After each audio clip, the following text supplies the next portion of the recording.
Hi, I'm Yasmine, I'm Jessica. and our Strnad project is titled the MISO project. The word miso is a combination of both our Korean names, Mina and Sohyun, and the word also means smile in Korean. The purpose of our project was to raise awareness and funds for North Korean refugees, especially since it's such an undercovered and misunderstood issue. So essentially, we wanted to help bring a smile across borders. And there are several reasons we wanted to do this project. So both Yasmin and I have a longstanding interest in human rights, and we knew there was a huge lack of information about what's essentially one of the hugest civil human rights violations in the world. And so we wanted to kind of help address that and bring more light to the situation. And this is an issue that we have personal ties to. So both Yasmin and I are part Korean. You can see Yasmin wearing a Korean dress here, and I'm enjoying traditional Korean street food.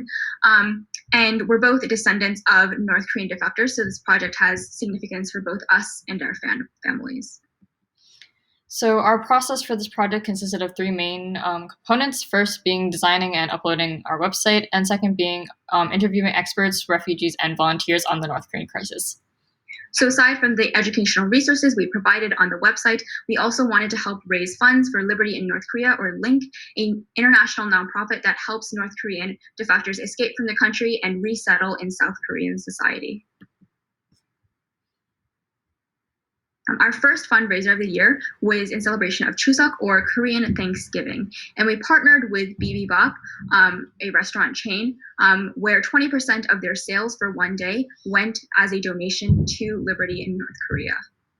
Our second fundraiser occurred around the Lunar New Year, and this was a virtual fundraiser where we taught our participants how to cook traditional Korean sweets such as dalgona and hotdog, and we required a $4 donation to join.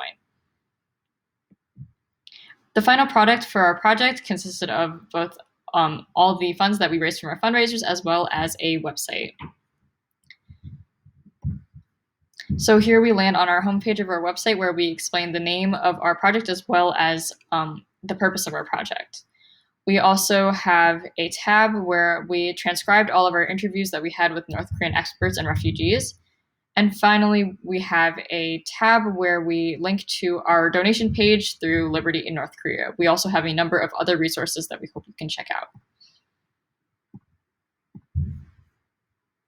In total, we were able to raise about $500 for LINK, which gave them enough money to provide safe shelter in China for about 20 refugees. And we encourage you to continue donating to our page or using the resources on it to educate yourself, even though the project is technically over. So throughout this project, we had a number of challenges, mainly because of COVID-19. We had originally planned to do this project in person, having fundraisers in person and selling traditional Korean snacks so that we could have a bake sale type fundraiser. We also had difficulties with coordination, considering that we had a number of interviewees that were both international and domestic.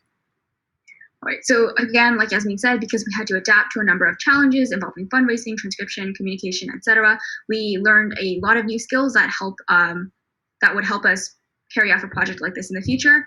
And then one of the key takeaways from our project was actually learning about the North Korean experience and learning that it's more than just what we see in the media, like Kim Jong-un, nuclear bombs, North Korean people being brainwashed victims, etc. And one of our interviewees puts this really well. That North Korean people are not just victims. That North Korean people are actually, people just like you and I, and they have their own families and they have their own hopes. And so it was really great to reconnect with a side of our heritage that's kind of exists beyond the stereotypes in media. That North Korean people are. We are very grateful for all of those who have helped us throughout this process and that have helped us achieve our goals. We first and foremost would like to thank the Strnad family for their continued support, our mentors, Mr. Chuni and Ms. Hedeman, and everyone who supported and donated through our fundraisers. We thank you all very much.